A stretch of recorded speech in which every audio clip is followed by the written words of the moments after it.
बिस्मिल्लाहिर्रहमानिर्रहीम। अस्सलाम वालेकुम स्टूडेंट्स। आज हम बात करेंगे second year chemistry chapter number 1 lecture number 1 की। तो इसमें सबसे पहले हमारे पास दो लॉज होते हैं, एक डो ब्रानर का लॉ, एक कहलाता है लॉ ऑफ ऑक्टेव न्यूलैंड का लॉ। तो हमें ये दो लॉज डिस्कस करने के लिए थोड़ा सा हमें पीरियोडिक टेबल का इंट्रोडक्शन समझना पड़ेगा। तो मैं आपको थोड़ा सा इंट्रोडक्शन कराऊंगा पीरियोडिक टेबल का, इसके बाद डिटेल में हम बाद में करेंगे जब हम मोज़ले का लॉ और मेनलीफ का लॉ करेंगे। तो सबसे पहले हमारे पास क्या आता है, ये पीरियोडिक टेबल है, इसमें तकरीबन 100 अबव 100 एलिमेंट्स हैं इसके अंदर, अबव 100 एलिमेंट्स हैं इस पीरियोडिक टेबल के अंदर। तो इसमें 8 ए ग्रुप्स हैं, 8 ही बी ग्रुप्स हैं और 7th पीरियड है। अब ग्रुप्स क्या होते हैं, मैं आपको सबसे पहले ग्रुप की डेफिनेशन समझाऊंगा, बाद में लिख के भी बता दूंगा। तो हमारे पास क्या है, ये वर्टिकल कॉलम्स, ये क्या कहते हैं, हम वर्टिकल कॉलम्स खिलाते हैं, ये वर्टिकल कॉलम्स खिलाते हैं हमारे पास। Vertical columns in periodic table are called groups. तो ये वर्टिकल कॉलम पीरियोडिक टेबल में क्या कहलाते हैं, हमारे पास ग्रुप्स कहलाते हैं। पीरियोडिक टेबल में 8 ए ग्रुप्स हैं। कितने ए ग्रुप्स हैं, 8। यानी इसको कहते हैं 1A, इसको कहते हैं 2A, इसको कहते हैं 3A, इसको कहते हैं 4A, इसको 5A, 6, 7 और 8A। इस तरह आप इसको इसके ऊपर 1A 2A करके 8A तक ए ग्रुप लिख लीजिए। तो ये हमारे पास क्या है, ग्रुप्स आ गए। अब ग्रुप की डेफिनेशन सुन लीजिए। तो vertical columns in periodic table are called groups.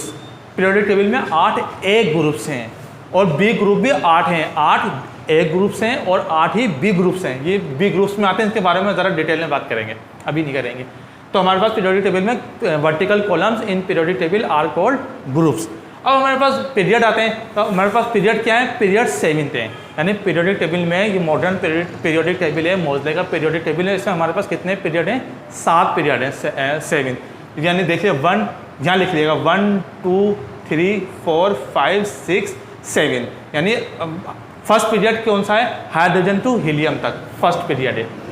Lithium to neon second period है। Hydrogen to helium first period, lithium to neon second period, sodium to argon third period और potassium to krypton fourth period, rubidium to xenon fifth period, caesium to radon हमारे पास 6th period है, छठा यानी, और फ्रैंक्शन to ऑर्गेनिसॉन हमारे पास 7th period है। तो हमारे पास पीरियोडिक टेबल में 8 ए ग्रुप्स हैं, 8 ही बी ग्रुप्स हैं और 7 क्या हैं, पीरियड हैं। Vertical columns in periodic table are called groups और हॉरिजॉन्टल रोज, इन्हें कहते हैं, पीरियड की डेफिनेशन क्या होगी, हॉरिजॉन्टल रोज, ये कहलाती हैं rows. Horizontal rows in periodic table are called period. तो ये हमारे पास ग्रुप की डेफिनेशन भी आ गई, पीरियड की डेफिनेशन भी आ गई। इस पीरियोडिक, ये जो हमारे पास पीरियोडिक टेबल है, ये हमारे पास कौन सा पीरियोडिक टेबल है, मोज़ले का पीरियोडिक टेबल है। मोज़ले के पीरियोडिक टेबल को कहते हैं हम मॉडर्न पीरियोडिक टेबल। तो ये हमारे पास इसके अलावा ये जो हमारे पास बीच में है, ये बी फैमिली में आते हैं, ये हम बाद में डिस्कस करेंगे। ट्रांजिशन एलिमेंट्स, ये कहलाते हैं इनर ट्रांजिशन एलिमेंट। ये डी ब्लॉक एलिमेंट्स, ये एफ ब्लॉक एलिमेंट्स। बाकी इसको डिटेल में हम पीरियोडिक टेबल को बाद में डिस्कस करेंगे जब हम मोज़ले का पीरियोडिक टेबल पढ़ेंगे और मेनलीफ का पीरियोडिक टेबल पढ़ेंगे। तो ये था हमारा इंट्रोडक्शन पीरियोडिक टेबल का हमारे।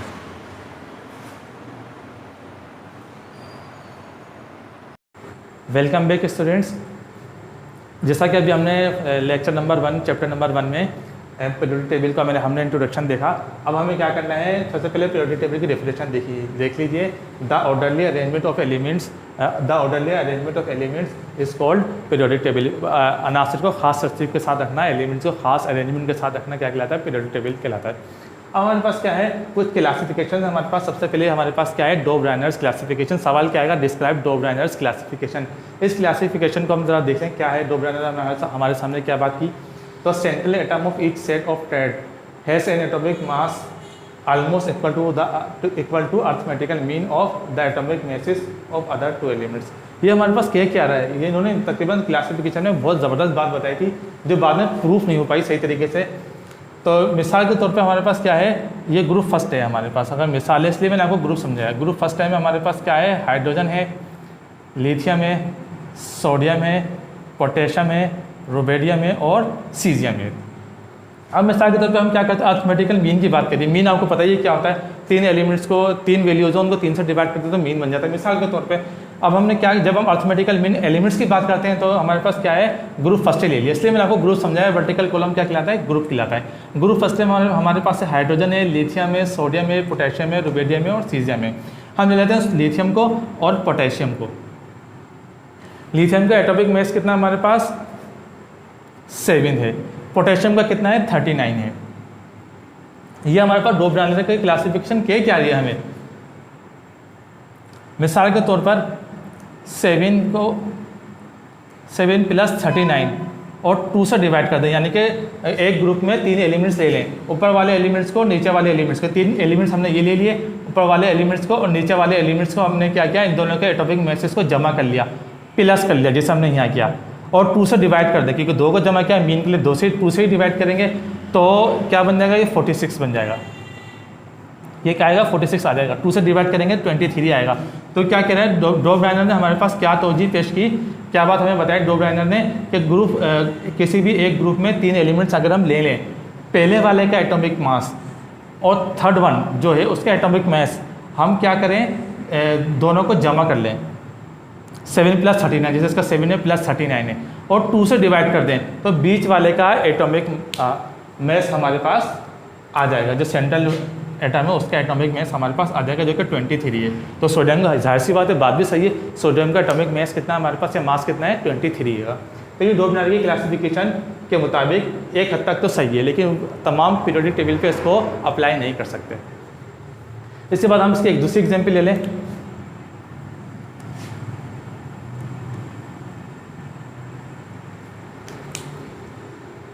दूसरे एग्जाम्पल में हम लेते हैं, मिसाल के तौर पर ग्रुप 7 थे हमारे पास क्या है, ग्रुप 7 थे। ग्रुप 7 में हमारे पास, ग्रुप 7 को कहते हैं हेलोजीन्स।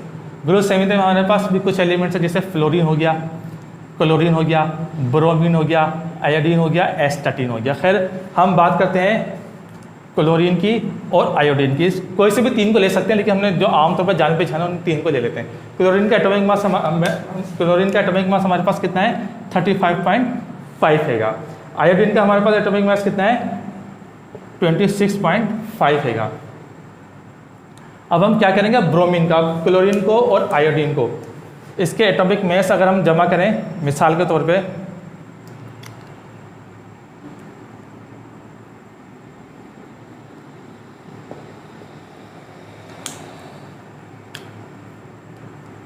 35.5 + 126.5 डिवाइड बाय 2, ये हमारे पास कितना आएगा 81 पॉइंट समथिंग आ जाएगा हमारे पास। तो यह हमारे पास क्या आ जाएगा, बोरॉन का एटॉमिक मास आ जाएगा। तो हमारे पास बोरॉन का एटॉमिक मास कितना आया 81 आ गया। तो ये हमारे पास डोप डायनर की क्लासिफिकेशन में बता दी, यानी हमने क्या करा, कोई से भी ये भी ले सकते हैं, ये भी ले सकते हैं, कोई से भी 3 ले सकते हैं। हमने क्लोरीन लिया, ब्रोमीन लिया, आयोडीन लिया। क्लोरीन को आयोडीन के साथ इसके एटॉमिक मास और इसके एटॉमिक मास को हमने प्लस कर दिया, 2 से डिवाइड कर दिया, तो बीच वाला जो एलिमेंट था ब्रोमीन, इसका हमारे पास एटॉमिक मास आ गया। तो ये हमारे पास थी डोप डायनर की क्लासिफिकेशन के अकॉर्डिंग तीसरे एलिमेंट्स का, या सेंट्रल जो एलिमेंट है उसका एटॉमिक मास निकालना। तो ये हमारे पास डोप डायनर की क्लासिफिकेशन थी। इसके बाद हमारे पास जो है वो आएगी न्यूलैंड्स लॉ ऑफ ऑक्टेव आएगा इसके बाद हमारे पास। अच्छा स्टूडेंट, डोप डायनर की क्लासिफिकेशन के बाद हमारे पास के Newlands law of octave, Newland का 8 का कानून। तो हमारे पास क्या है, न्यूलैंड का लॉ ऑफ ऑक्टेव क्या कहता है, on arranging the elements in the order of increasing atomic masses, then the eighth element is starting from a given one has similar properties as the first one। यानी कि हमारे पास क्या कहता है कि अनासिर को अगर उनके बढ़ते हुए एटॉमिक मास या एटॉमिक वेट के लिहाज से तरतीब दिया जाए तो 8वां एलिमेंट की खुसूसियात पहले एलिमेंट की खुसूसियात के बराबर होंगी। मिसाल के तौर पर हम लेते हैं, फिर दोबारा ग्रुप फर्स्ट ए की मिसाल ले लेंगे, 1-2 ग्रुप्स और मिसाल ले लेंगे। ग्रुप फर्स्ट में हमारे पास क्या है, हाइड्रोजन है, लिथियम है, सोडियम है, पोटेशियम है, रुबेडियम है और क्या है सीजियम है। और ग्रुप सेकेंड में हमारे पास क्या है, ग्रुप सेकेंड ए में बेरिलियम है, मैग्नीशियम है, कैल्शियम है, स्टोरेशियम है, बेरियम है और क्या रेडियम है। हम इनके मिसाल के तौर पे हम लेते हैं लिथियम को 1 एलिमेंट ले लेते हैं। ग्रुप में जैसे जैसे नीचे आते जाते हैं एटॉमिक वेट बढ़ता जाता है, जैसे इसका है 6 है, 23, 39 इस तरह। तो ग्रुप हमने लिथियम के क्या है एटॉमिक मास क्या है, हम लेते हैं ग्रुप लिथियम में 1 काउंट कर लेते हैं, पहले एलिमेंट लेते हैं। अब इसके बाद हम काउंट करते हैं 1 2 3 4 5 6 7 8। कैल्शियम क्या है हमारे पास 8 एलिमेंट है। तो लॉ ऑफ ऑक्टेव क्या कहता है हमें कि पहले एलिमेंट की खुसूसियात अगर अनासिर को एलिमेंट्स को उनके बढ़ते हुए एटॉमिक वेट के लिहाज से या एटॉमिक मास के लिहाज से तरतीब दिया जाए तो पहला एलिमेंट की खुसूसियात और 8वें एलिमेंट की जो खुसूसियात होंगी वो क्या होंगी, सेम होंगी। ये हमारे पास क्या है न्यूलैंड का लॉ ऑफ ऑक्टेव। इस तरह हम एक दो मिसाल एक और ले लेते हैं। मिसाल के तौर पर हम लेते हैं ग्रुप फिफ्थ ए की हम मिसाल ले लेते हैं।